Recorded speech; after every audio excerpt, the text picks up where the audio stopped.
Capítulo 11. El último hecho que registré en mis notas de campo tuvo lugar en septiembre de 1965.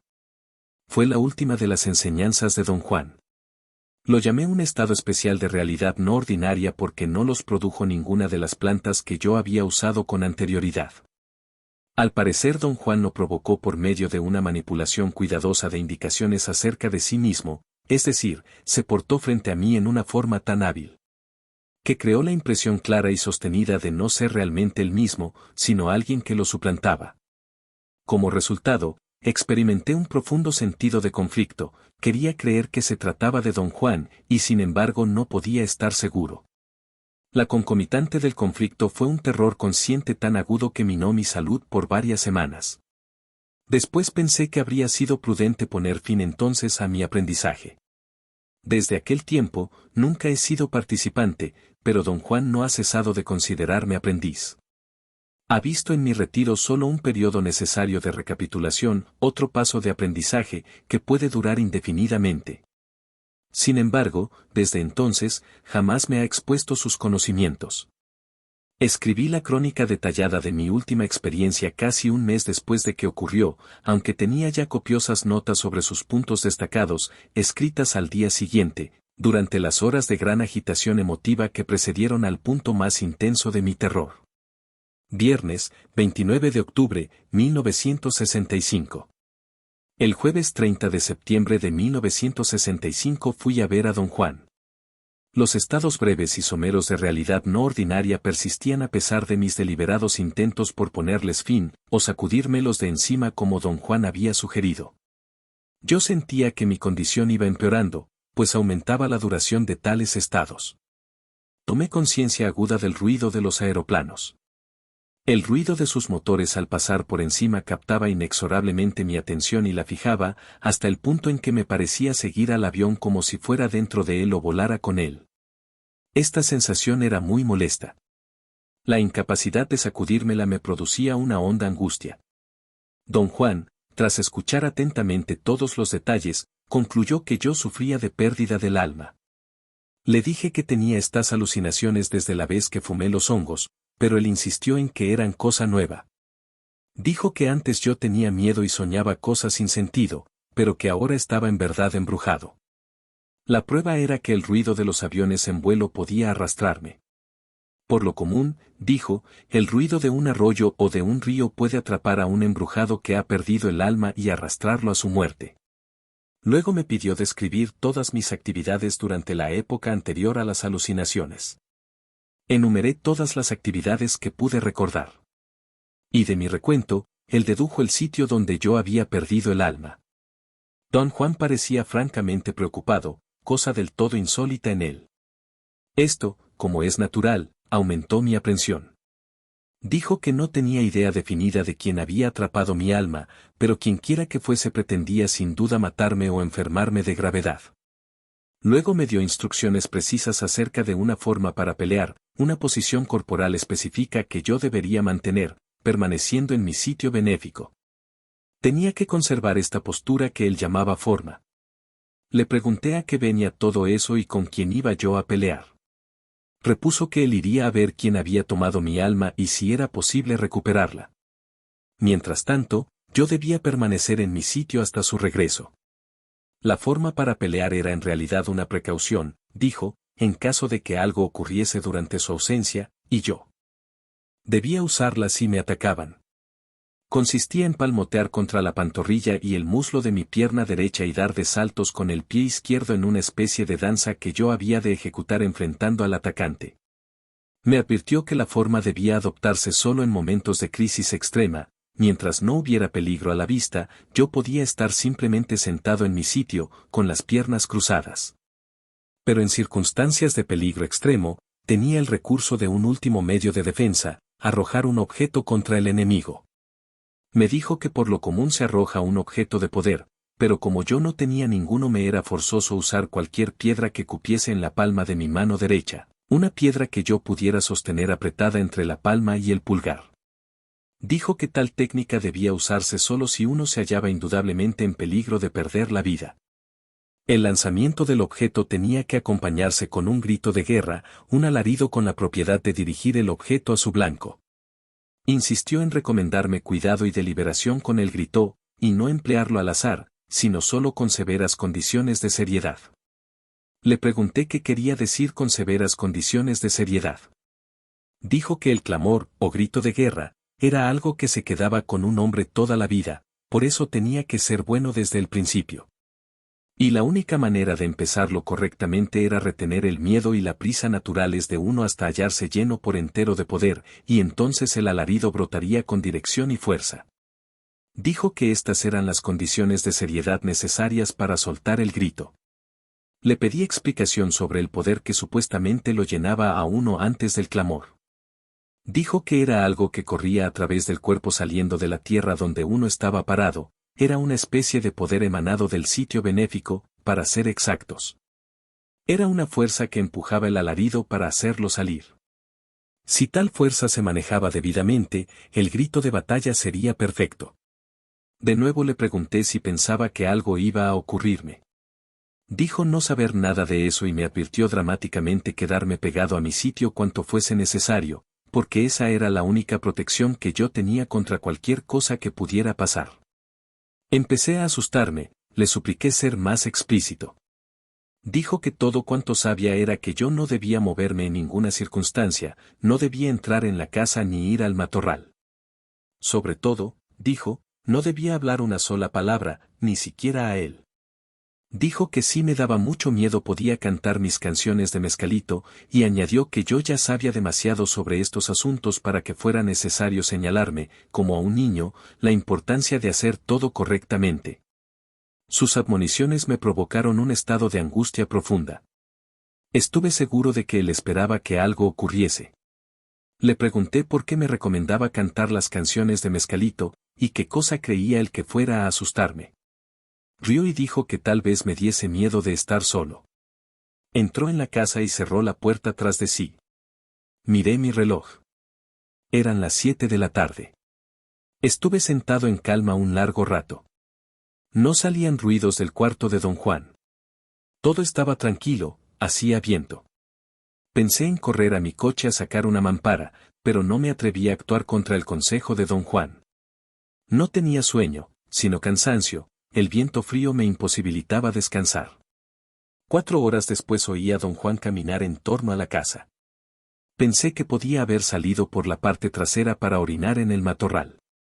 Entonces me llamó con voz fuerte. Oye muchacho. Oye muchacho. Ven aquí dijo.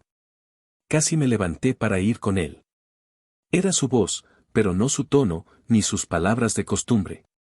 Don Juan nunca me había dicho oye muchacho. De modo que seguí donde me hallaba.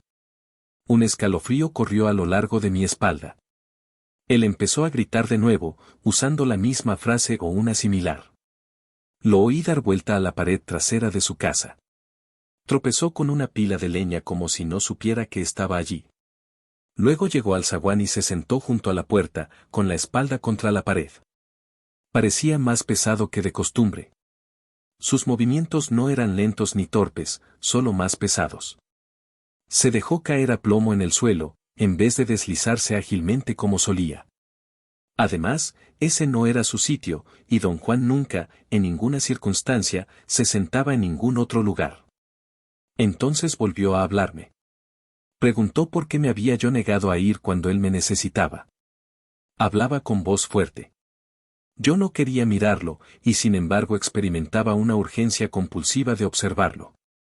Empezó a mecerse levemente de un lado a otro.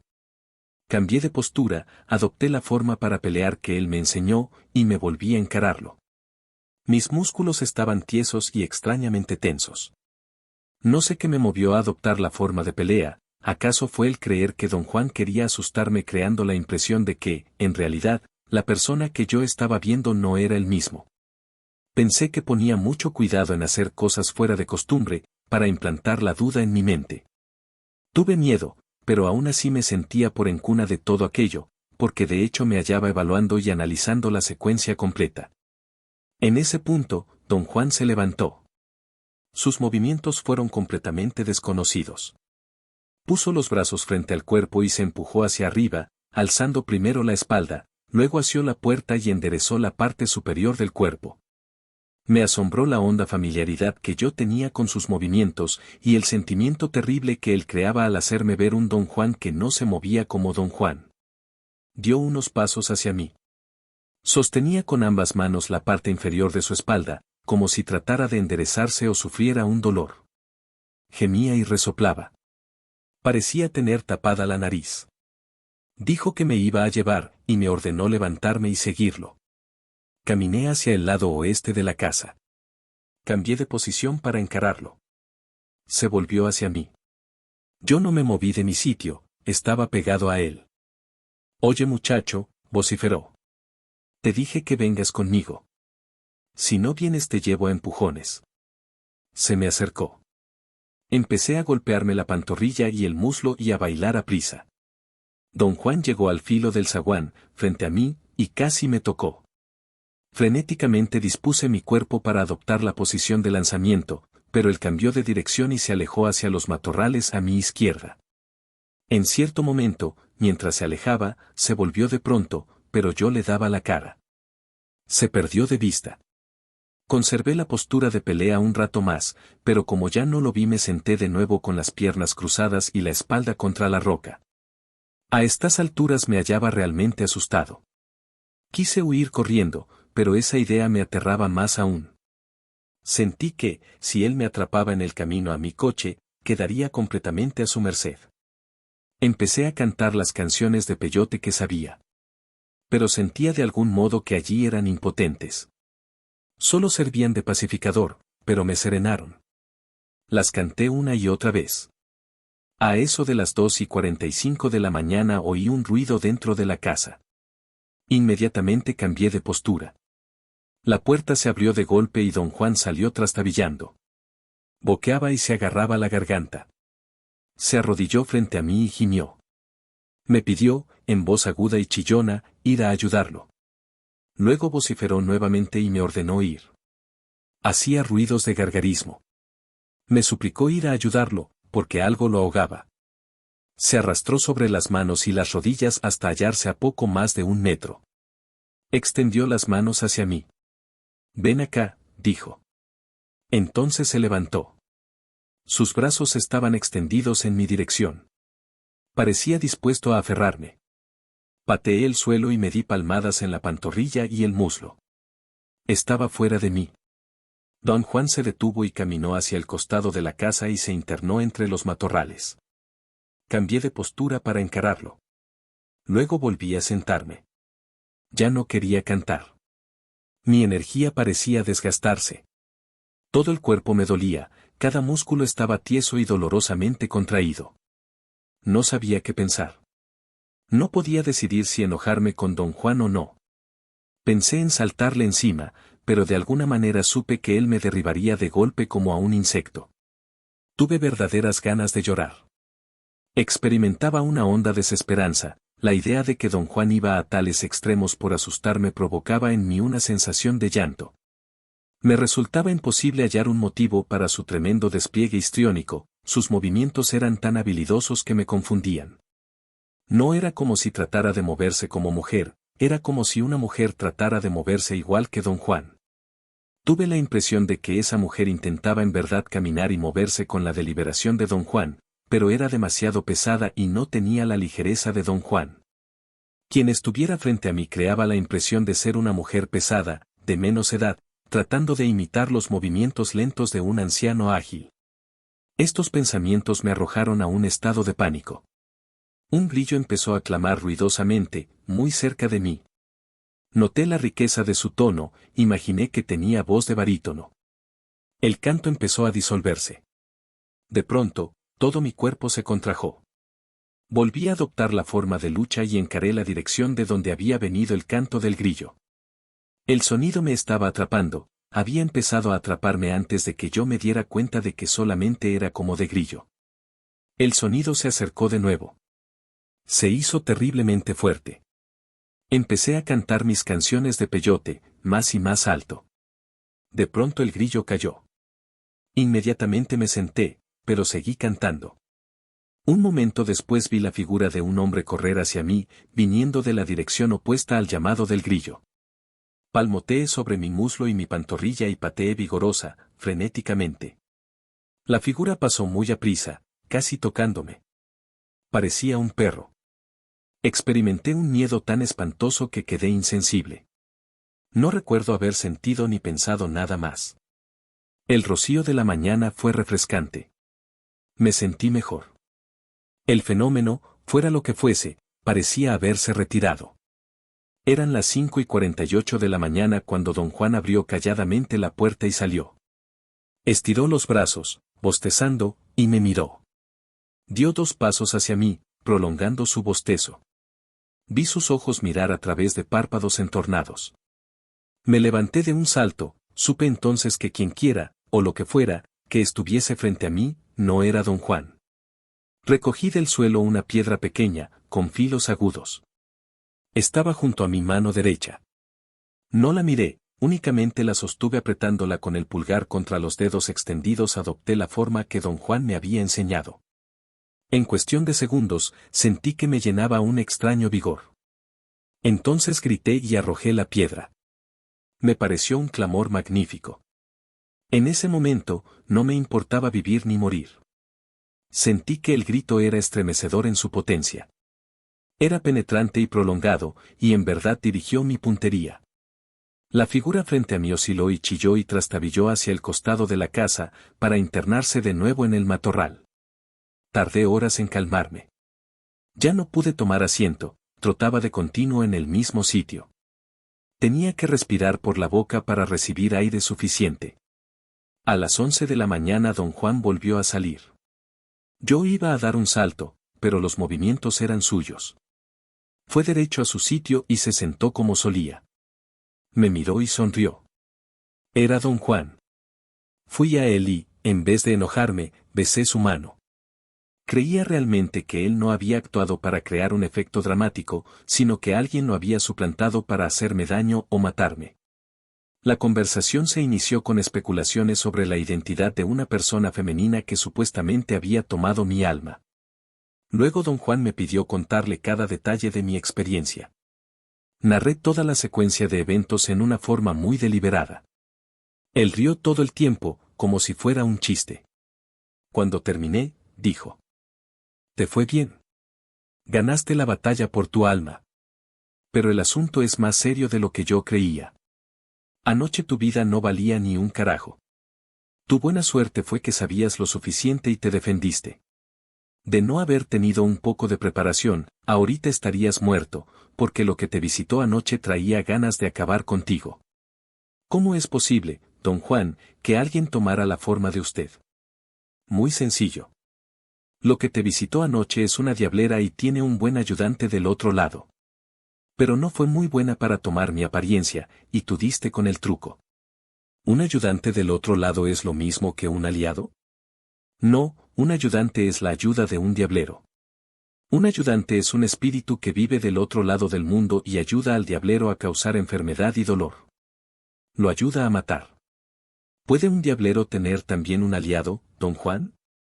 Por supuesto, si son los diableros los que tienen aliados, pero antes de que un diablero pueda domar a un aliado, el diablero acostumbra tener un ayudante que lo auxilie en sus tareas. ¿Y la mujer que tomó su forma, don Juan? ¿Tiene solo ayudante y no aliado? No sé si tenga aliado o no. A algunas personas no les gusta el poder de un aliado y prefieren un ayudante.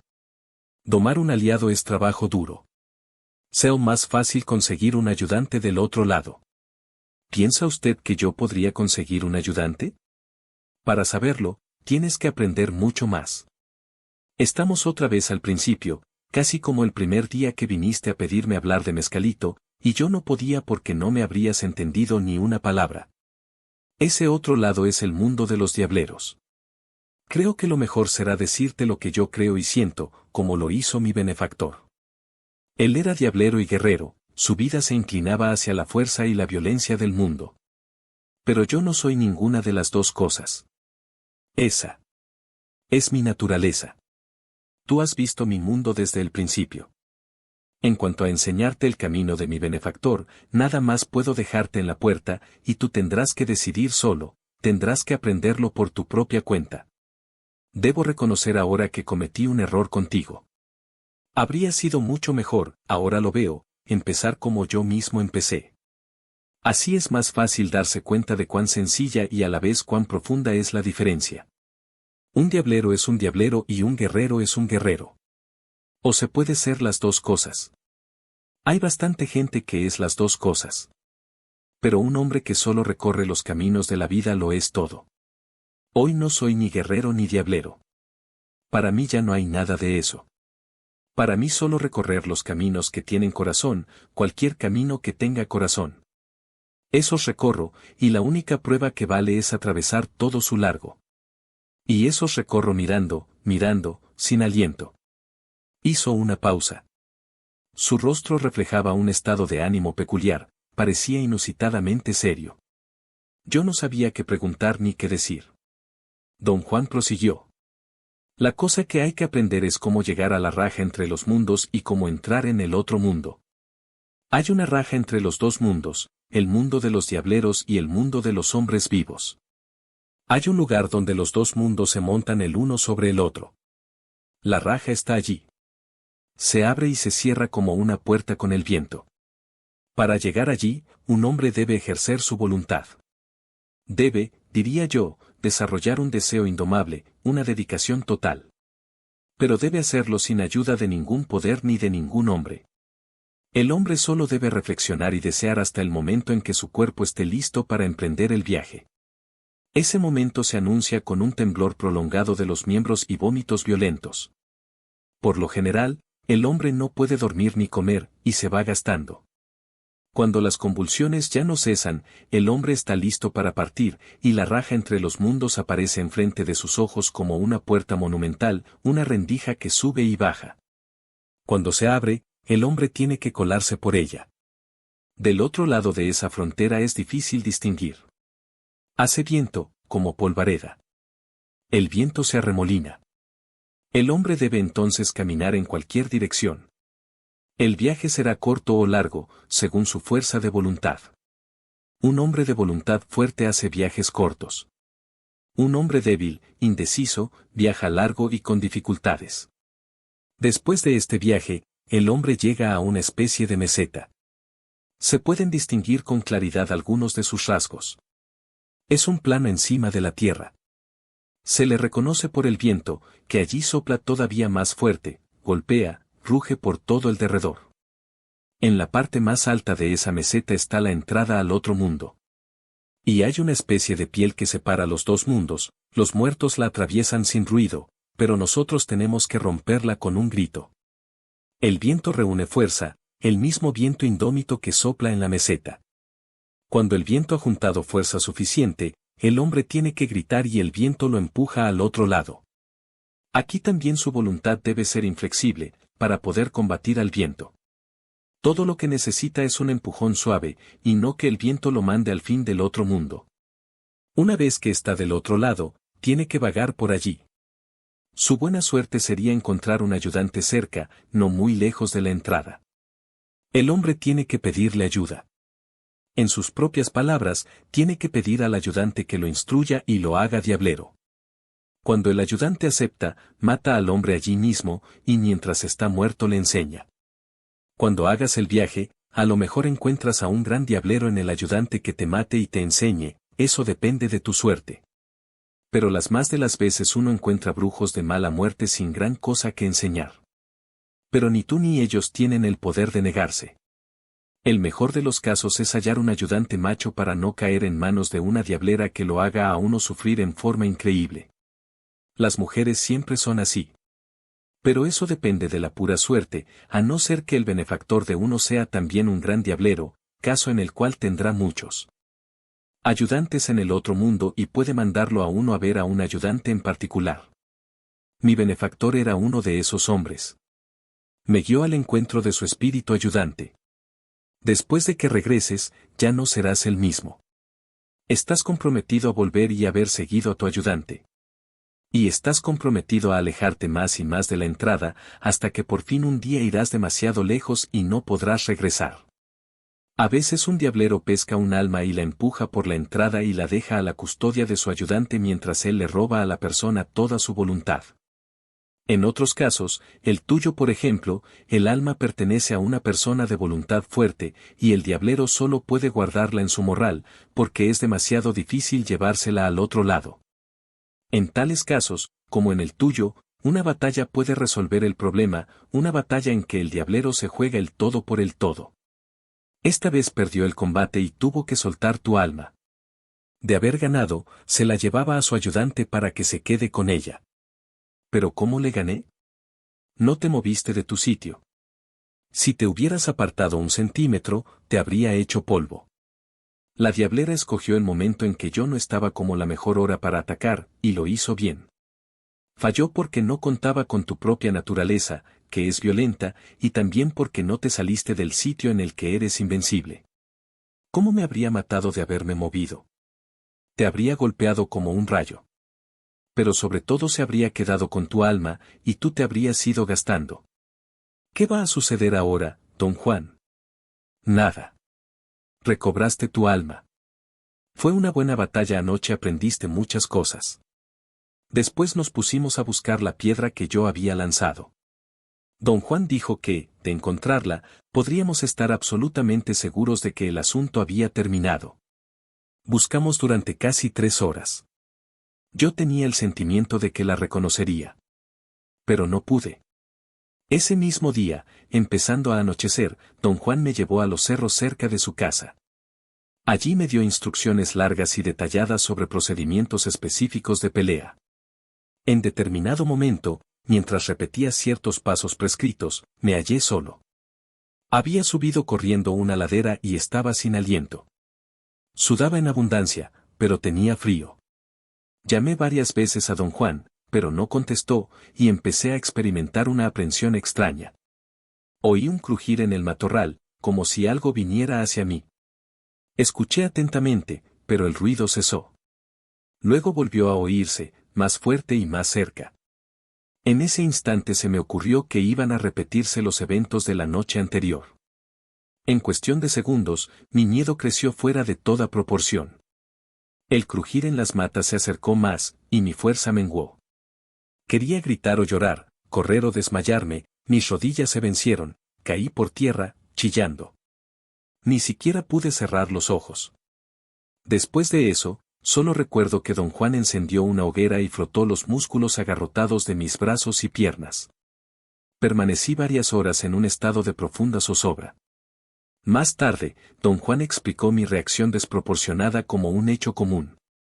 Me declaré incapaz de descubrir lógicamente qué había ocasionado mi pánico, y él repuso que no fue el miedo de morir, sino más bien el miedo a perder el alma, un temor común entre los hombres que no poseen una intención indomable. Esa experiencia fue la última enseñanza de don Juan. Desde entonces me he abstenido de buscar sus lecciones. Y, aunque don Juan no ha alterado su actitud de benefactor hacia mí, creo en verdad haber sucumbido al primer enemigo de un hombre de conocimiento. Fin.